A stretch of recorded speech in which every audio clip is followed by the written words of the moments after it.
Whew. Looks like my lens is a little dirty. Don't know how that happened. I noticed it earlier, I just didn't do anything about it. I guess that's normal, I guess. Well, this is 5 in the morning. No, 6 in the morning. I finally got all these guys starting to do their business. Alright, let's check on them. This one started first, so he should have the most done so far. You know what, I have more than one light in here. There we go. Ah! This place is so small, it's kind of unbelievable that I managed to fit what I have in here. And there's even more stuff coming. Eventually I'm going to have a spray booth over there for painting. This whole area is just dedicated to resin printing that I haven't started yet because it's like, it takes a lot. I want to make sure that I have all my little ducks in a row, that everything is ready so that... Oh, that was the scariest noise I've ever heard in my life. Anyway, I'm making sure that everything's ready to go so that I don't have any questions remaining before I start. Because resin is there's a lot to a resin print that I have no experience at all with. That's why I have four basic different resins that I can play with. Nothing too crazy except for maybe that one there. It was on Amazon. I bought it because it said it was a strong resin, so I think I'd probably go with the Tech next time, but I don't know. Just gonna experiment, see what resin's all about, because I eventually want to wean myself away from FDM printers. These guys more than paid for themselves already, but yeah, for now I don't want to do it anymore if I can avoid it. However, I will use these things for large prints, like really big things. I'm not sure whether or not, if I'm done with them, I'll sell them, because I kind of feel like they are still useful to have, because there are things that this can print as one piece that no matter what I do, that printer is not going to be able to print. There's an upper limit to that one that is solved with this one, because this guy is like 300 by 300 by 400. I can print large things with this. Case in point, I have a couple of these things over here. Hopefully a spider hasn't moved in, because they've been sitting there for God knows how many months. But these were parts to a sword sheath that I had built and designed. And I only have 2 of them here because the actual one that was finished, it got painted and it was used in a convention. And I don't have the end of it. But I can print long pieces like this that are like big. That printer will have a hard time making huge pieces like this. And those printers will knock them out in no time, especially if it's just like a 3-piece print. You set it to go on 1 piece on each one and it'll be done in a day. And that's the wonderful thing about having 3 FDM printers that are like that. And also having them all be identical, because if I need parts, they all share the exact same spare parts. I keep them in a bag up there. So they're pretty easy to suss out any problems, because I've probably ran into just about every single problem you could 3D printing. And each printer had its own unique issue. I think these 2 shared most issues mostly because they were the same models. This one was my very first printer, so I ran into it all the first time, the beginner's problems and stuff like that on this guy. And then when I moved along and got more printers, I knew how to solve most of those problems. But even then, some of their new problems were, you know, a little confusing for me. This one, for example, when it came, some screws arrived pre-stripped at the bottom of the bed, because in the instructions it's like, oh, check the pulley wheels, make sure they're not loose or anything. The pulley wheels are these things, by the way. Well, not that thing, that thing. You're supposed to not be able to move it with your finger easily. Some of them were just free spinning.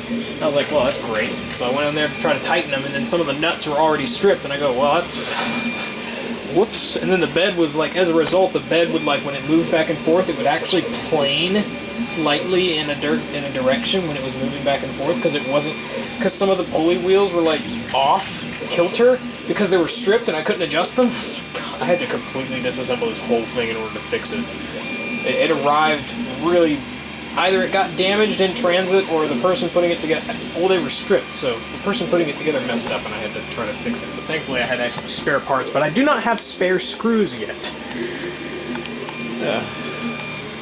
That went on for a while. This is printing a stand, one part of a stand, that I stayed up all night developing. I can't wait for that to be done in about 20 some odd hours. I can't really read the screen because it's so overexposed. Yeah, 10 minutes it's been going. This is printing 2 connector pieces for Galvatron's cannon. I would eventually love to print that actual cannon.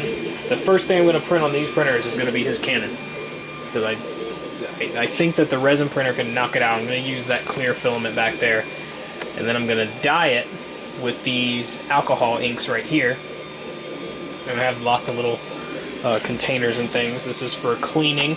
This is for holding tools. This is going to be for painting and colors and stuff, color mixing.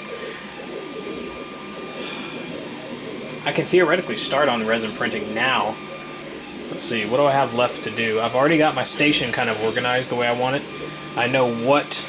I watched tons of videos, tried to figure out what the best way to get started is and what things I should and shouldn't do. And some of the tricks I learned was you always got to recycle your IPA, if at all possible. So I have 2 containers over there. One... Okay, so here's the order of operations. Well, let me also set this up. Things that are on the mat are things that are going to be contaminated with resin. This is a big silicone rubber dog food mat that I got on Amazon. This one's like $50 because it was so huge. This is like a 24 by 36 or something like that. It's inches. And that one over there is a, I think it's 24 by 18. Yeah, these things were big, but it's a fail-safe in the event that one of these printers has a problem for whatever reason. It's probably never going to happen, but just in case, the like uncured resin spills over the side and just it's not going to end up like all over the floor in here. So that's what this is. It's not, oh, I'm free to make a mess on this thing. No, it's just there. It's just in case. As I'm going to do as much as possible to contain resin in this right here, in the vat, or in those containers, or maybe even a paper plate if I feel like it's extra messy. Like when I'm actually cleaning off supports and stuff, I may take it over here, or I'll probably take this and move it further a ways, and I'll figure something out. But yeah, this tripod is really unwieldy. So, some simple rules that I've developed that I picked up in a really helpful video is that you have to wear gloves at all times when handling uncured resin. Oh, it's so bright. Oh my god. So you're wearing gloves the entire time you're handling anything that has touched resin. That includes the bottles, any containers, any tools that you may have touched, anything that might have resin on it.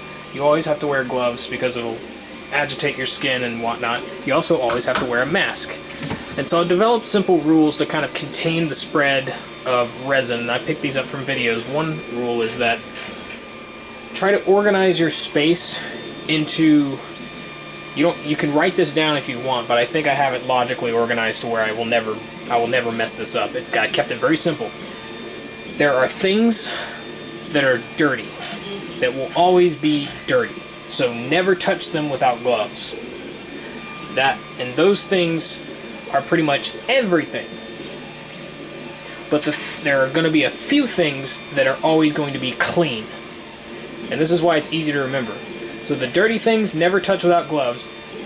But that pretty much encompasses almost everything except for a few clean things. So if I just remember the things that need to stay clean, take precaution with everything else. Like these right here. I don't want these hoods, these covers here, to have any uncured resin on them. I want to be able to touch them with my hand without a glove. Resin is not touching those. So if I have gloves on and it's been handling resin, throw the gloves in the trash. Also, having a trash can, people say have a lidless trash can, but you know, you can just activate it with your foot, throw it in there, and you never have to touch it. It's pretty fancy. And so the things are going to stay clean. The mask, the cover, everything over here is going to get dirty, with the exception of the gloves and the IPA. IPA, gloves, mask, and covers, and flash drive. Yeah, that's important too. Don't touch the flash drive with a glove. But everything else is dirty, so don't touch it. That's my rule. And it's pretty easy to stick to. Basically everything that's on the mat, a good visual way to sort of block it out is everything on the mat is dirty. Don't touch anything that's on the mat. I could put these off here and there. Everything over there would be dirty, technically. And then those are the only clean things that I can touch without gloves. Everything else, except for these, dirty. Alright, back to this. The only reason I'm staying in here is so I like to babysit some of the first layers every now and then. I don't do it all the time because most of the time I'm confident in just starting a print and walking away. But every now and then I want to stay in here and watch it.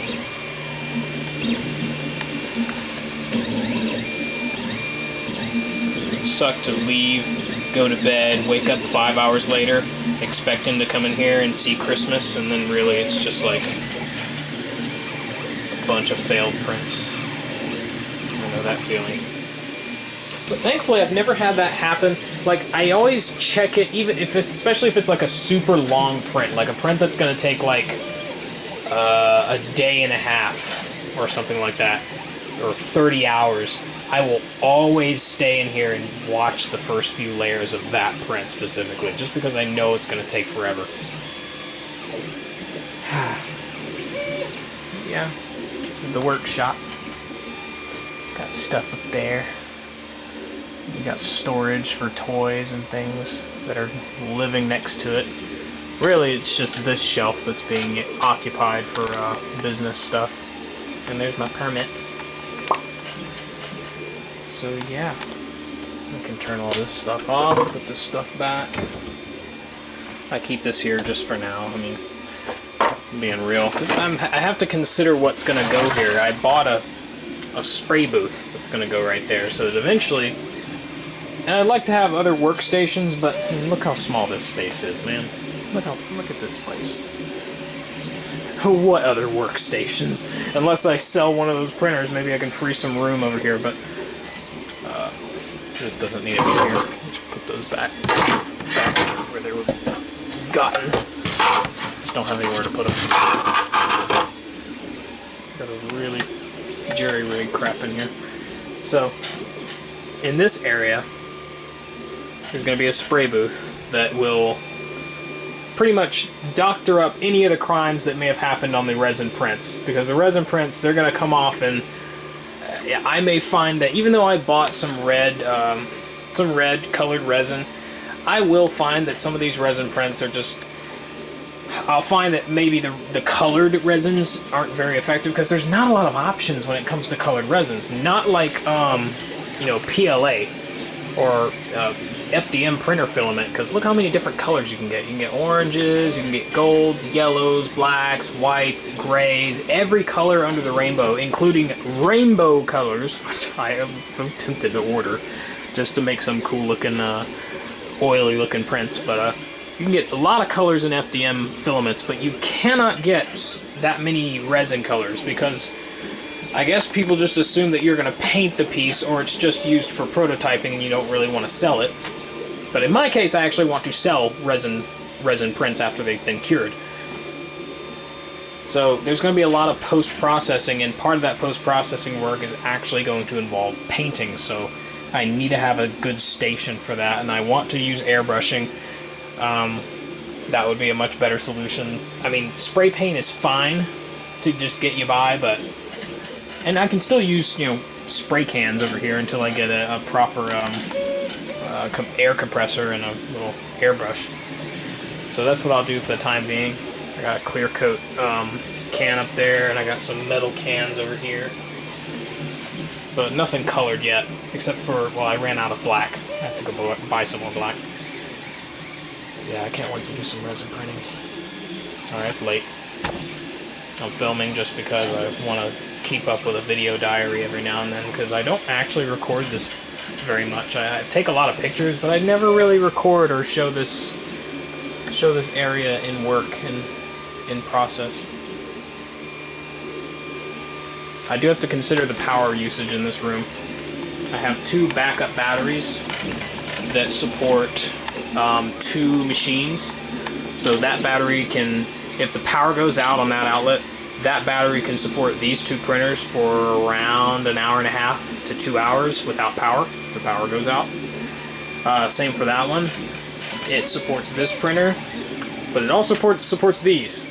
Now that's not going to be running all the time, but that one will be. So really it's only 2 machines that it's going to be protecting. This one's only going to be running for like maybe 30 minutes at a time.